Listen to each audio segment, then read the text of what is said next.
Hello, we're live. Archie Luxury channel. The awful truth revealed. I didn't want to make this video, but I'm going to have to make this video. The awful truth revealed. I've got Clyde, watch collector, watch investor, and America's favorite pro bono lawyer. Well, I liked Cher more than Sonny, but sure. Okay. Now, Clyde, the You truth have to revealed. be over 40 to appreciate that joke.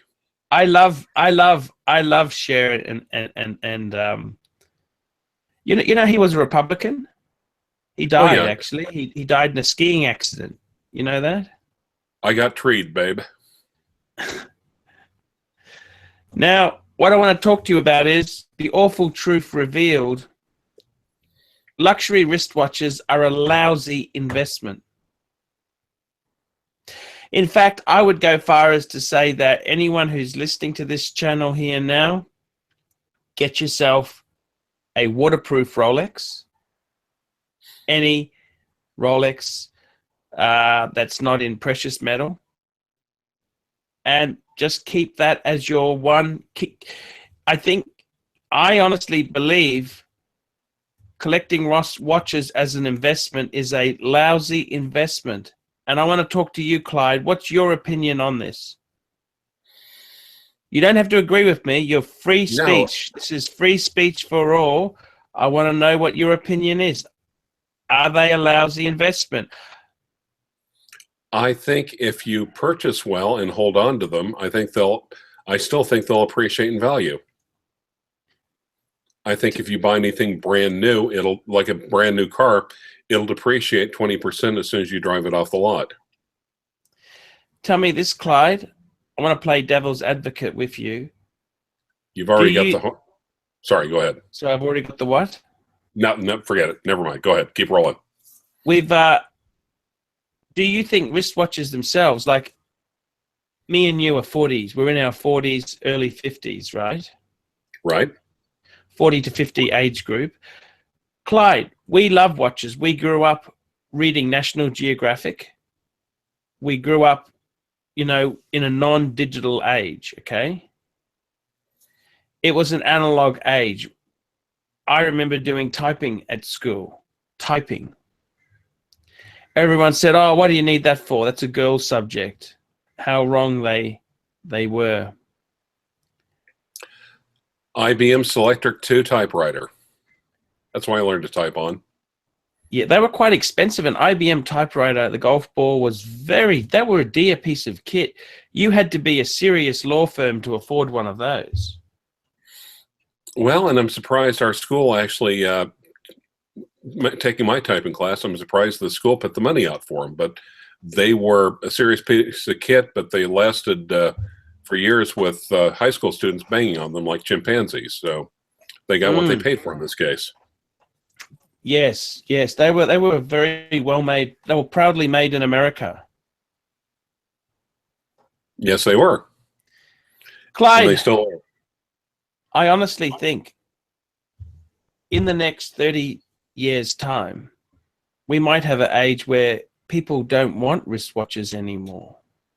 You understand? Like, what I'm trying to say is, like, the classic car market now is very much about the people who have the most money are 40 to 50-year-old men, okay?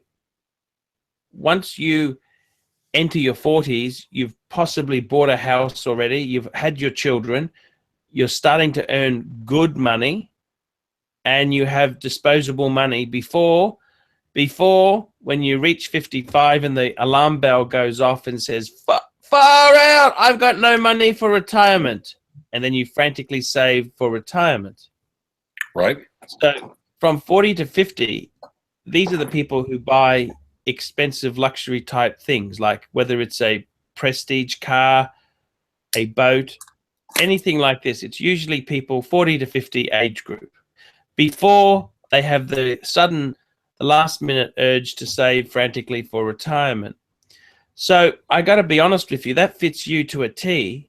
And I'm sorry to say this to you, Clyde. I think you're putting your money into the wrong thing, because when the next generation comes along, these are people who were born, these are the Y-Genners. Mm-hmm.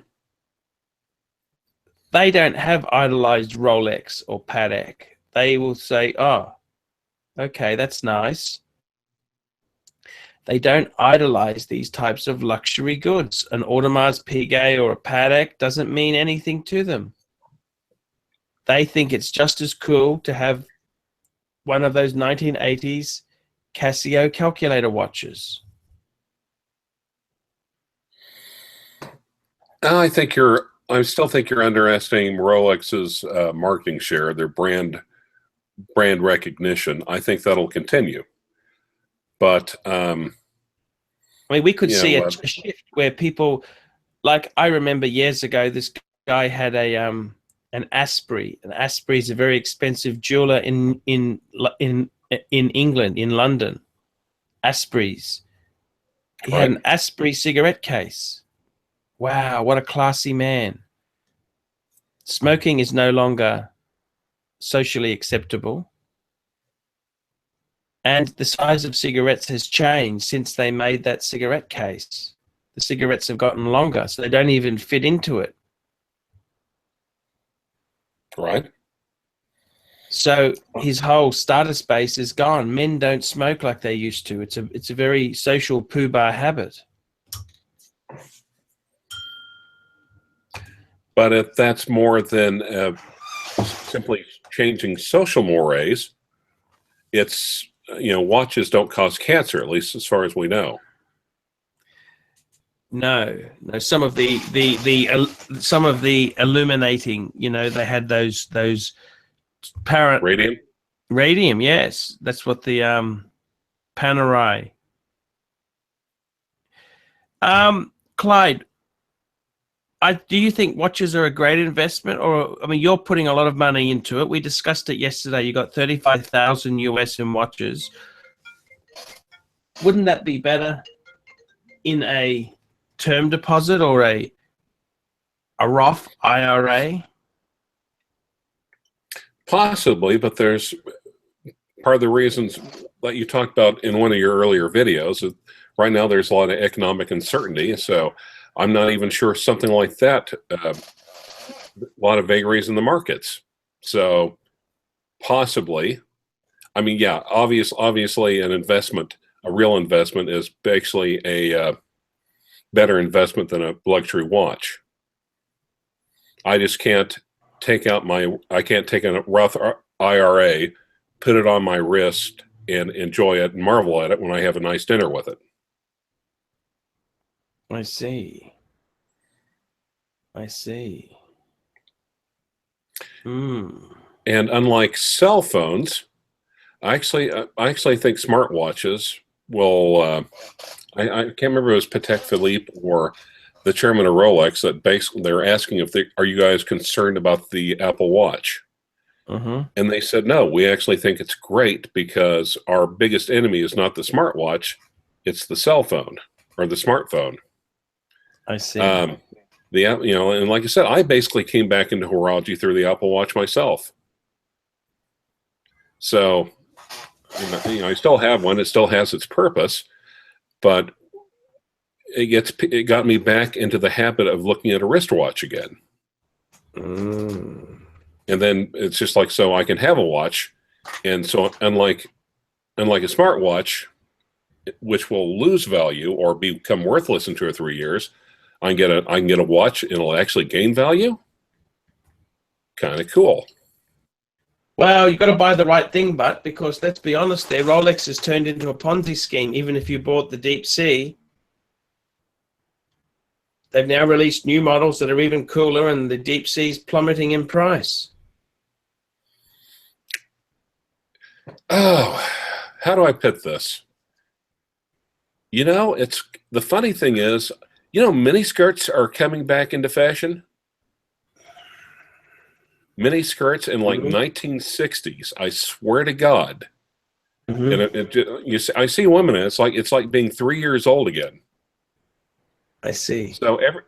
So yeah, and actually, as a 2-year-old, mini skirts were kind of a great thing. I just kept getting thumped on the back of the head for, you know, but everything that goes back into fashion, goes out of fashion, goes back. So watches that weren't popular eventually become popular again. The Milgauss, I think initially the Submariner wasn't popular at all. The Daytona wasn't popular at all. So I think even the less popular watches will get their day in the sun again. Like as right an now, investment, can I ask you this? Don't you think it would be better in your case, right? You got all this old wristwatches, right? Vintage models, right? a few fairly modern ones. Wouldn't you have just been better off to buy a Bluesies two-tone sub, had one of those, and that's it? Well, I have to admit that would toughie, because it does check several boxes, and I'd probably want to get a ceramic one because of the solid link bracelet. Mm-hmm. I think it'd be a lot more durable, not to mention more modern movement.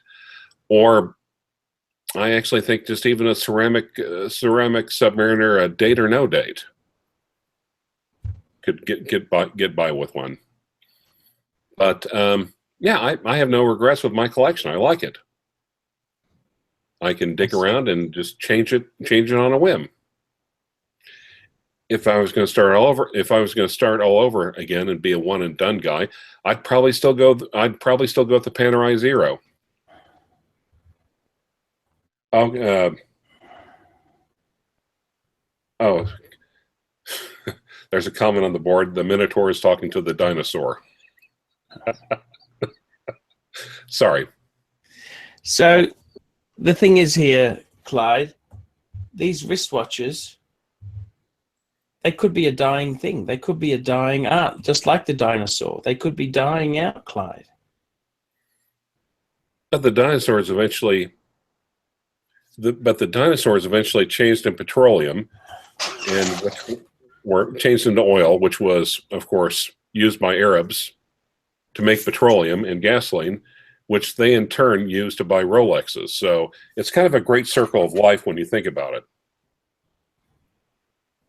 I see. Deep. Clyde.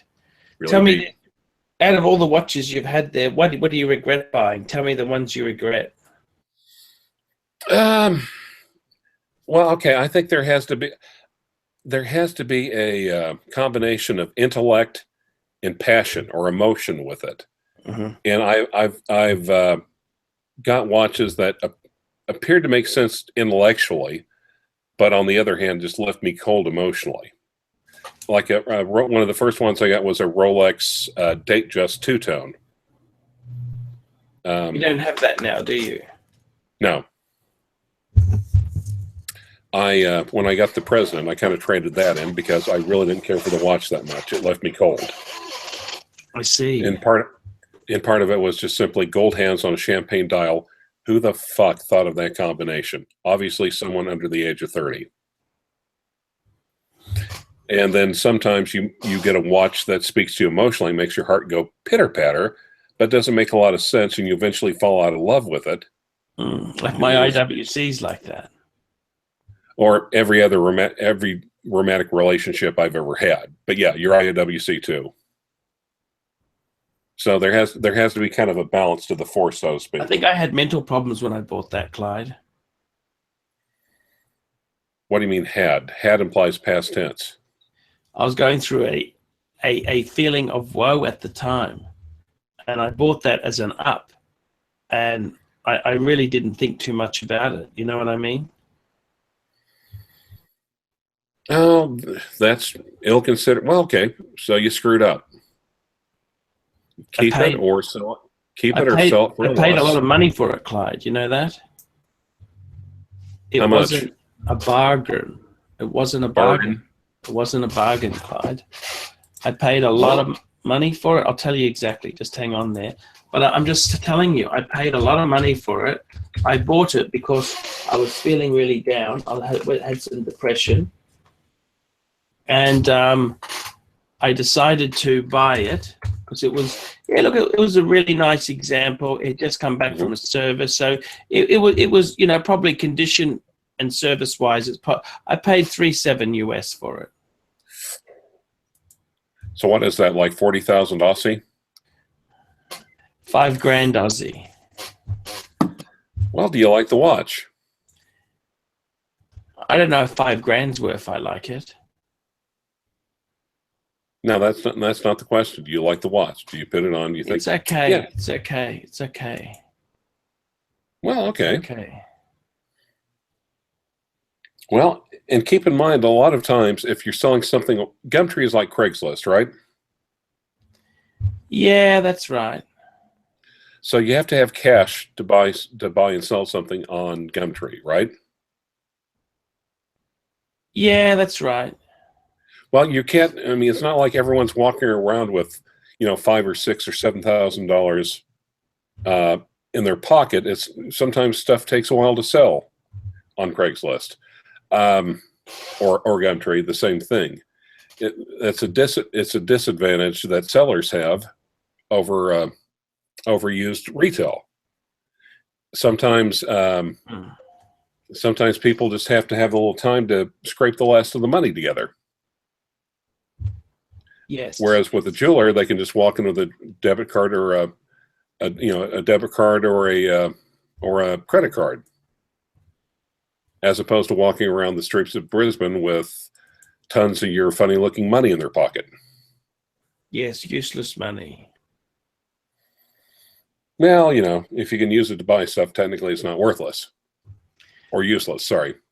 So tell me, Clyde, what do you think? It's like you're having a hissy fit because no one was contacting you immediately about the Protect World time.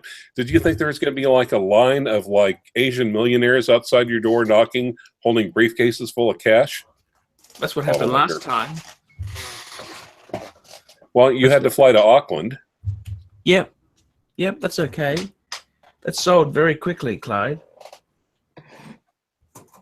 Well, and sometimes it's just simply tire kickers now. I got tire kickers. I got nasty tire kickers. I got a guy an Asian guy from Kansas. The Boondocks. That's the Boondocks to you non-Americans. I know where it's right north of us. I know Kansas. Yeah, and we're the Boondocks south, or Oklahoma, or some refer to it as North Texas. I have to fly to Oklahoma and then catch a connecting flight to get there.